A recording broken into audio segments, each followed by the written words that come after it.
This is the Gutenberg printing press. This is not the original. A lot of people will ask me that. It is a replica. The original actually burned down in a peasants' revolt in Germany in the mid-1500s, so we don't have access to it anymore. We don't even have any drawings or schematics of it, so we're not exactly sure what it looked like. But we do know that it was modeled after a wine or a grape press, hence the look that you see here with the corkscrew. And from comparing other older printing presses and other historical accounts, to the best of our knowledge, this is what scholars believe that it looked like. Before the printing press was built, every single book and Bible in the Western Hemisphere had to be written out by hand by a scribe, and it would take a scribe about 2 years to produce just one copy of a book or a Bible, so very, very time-consuming. Printing itself had actually been invented before Gutenberg. The Koreans had been printing since about the 300s AD, but what they did is they would take blocks of wood and they would carve letters or pictures into that, ink it, and then press it by hand onto a page. So still very time consuming. If you messed up on your carving, you have to start all over again with a new block of wood.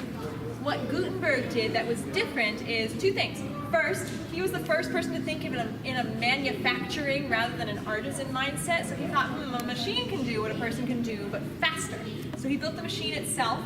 Then he also developed a process of casting individual metal letters called type, which could then be set inside of what's called the casket. That's where our modern term of typesetting, typewriting, all of that comes from the metal letters called type.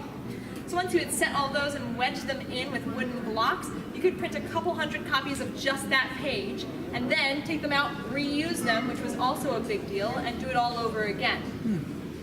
At the beginning of the century, before the printing press was built in 1400, it's estimated that there were only 100,000 books in total in the Western Hemisphere. But in the 50 years after this was built, that number climbed to nearly 10 million. So we can really thank Gutenberg for literacy in the Western Hemisphere. Books weren't as rare, so they weren't as expensive. Common people could afford to have access to them and read them, and so there was more incentive to learn to read. Books were also translated into vernacular languages because more books could be printed. So another incentive to read. So again, we can thank Gutenberg for literacy. Johannes Gutenberg himself was born in Mainz, Germany in the early 1400s. We don't know the exact date of his birth, but we do know that in the mid-1400s he moved to Strasbourg, Germany, where he borrowed money from a man named Johann Fust in order to construct the printing press, which was completed in the year 1450. Then for about a year and a half to 2 years, he experimented with printing some individual pages, some small pamphlets. He produced a small Latin grammar book, things like that. But then in the year 1452, he decided it was time to begin das Werk der Bücher, which in German means the work of the book. And this was his primary goal, was to print copies of the Latin Vulgate Bible. The Latin Vulgate was the main translation of the Bible that had been in use for about 1,000 years at this point. So yes, the Gutenberg Bible was in Latin, not in German. It wasn't until about 75 to 100 years later that people began translating into German and English and other vernacular languages after the printing press had taken off in the Western Hemisphere. In the year 1452, I said he wanted to begin das Werk der Bücher, and so between 1452 and 1455, he and his apprentice Peter Schuffer, and probably about 20 to 25 other apprentices, produced 187 copies of the Gutenberg Bible, the original Gutenberg Bible.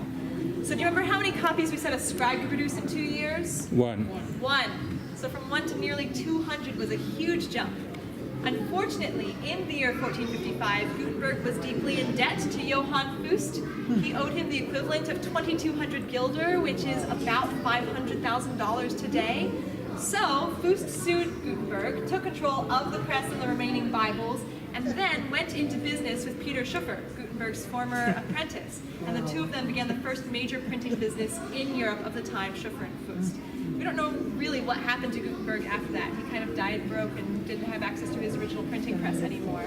But history has a way of honoring him because we know it as the Gutenberg Bible and the Gutenberg printing press, and most people don't know the names Schuffer and Fust. So kind of interesting how that turnaround happened. So the way that it worked is first an apprentice like myself would take anywhere from a couple of hours to up to half a day to set the type.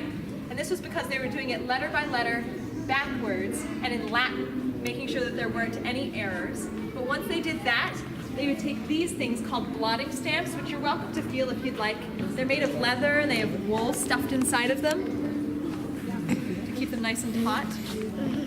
Wanna feel it? So fun fact, in Gutenberg's day, they think that these might have been made with dog skin because dogs don't sweat, so their skin would be good for absorbing ink. So they would dip this in the ink and then they'd roll it across the top of the metal type like that. I know, we're kind of like, dogs, oh that's terrible. But this is also the Middle Ages, so there's probably lots of stray dogs running around through the streets and they didn't keep dogs as pets in the same way that we do today. By the 1700s though, they were using rollers like these ones that could more evenly distribute the ink. So the ink that Gutenberg used was of his own invention, and it was smudge-free, which was a really big deal. It was such a big deal, in fact, that he kept it a secret, and he never told anyone how he made his ink. So we still don't know today how he did it. We do know that it was one of the first oil-based inks, so it has linseed oil in it. There's also elements of carbon that he probably took from lanterns in the streets, things like that that he could gather or have access to from the world around him. So after that, after they inked the type, they would take this thing called the frisket, which holds the paper in place during the pressing process.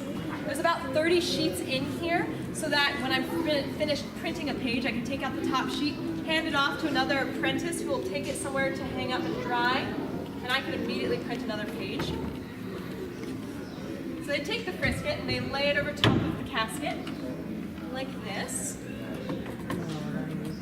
There's pegs right here that hold it in place and make sure that it doesn't move during the process. And also make sure that the words are printed in the same spot on every page. And they slide this underneath what's called the platen.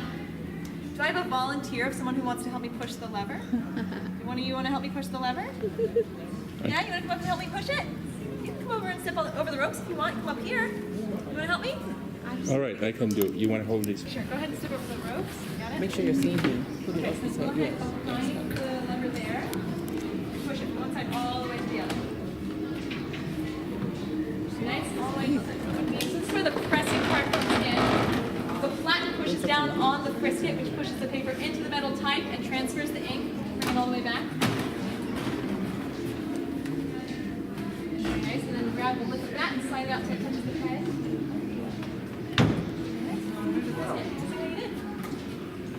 I'm higher.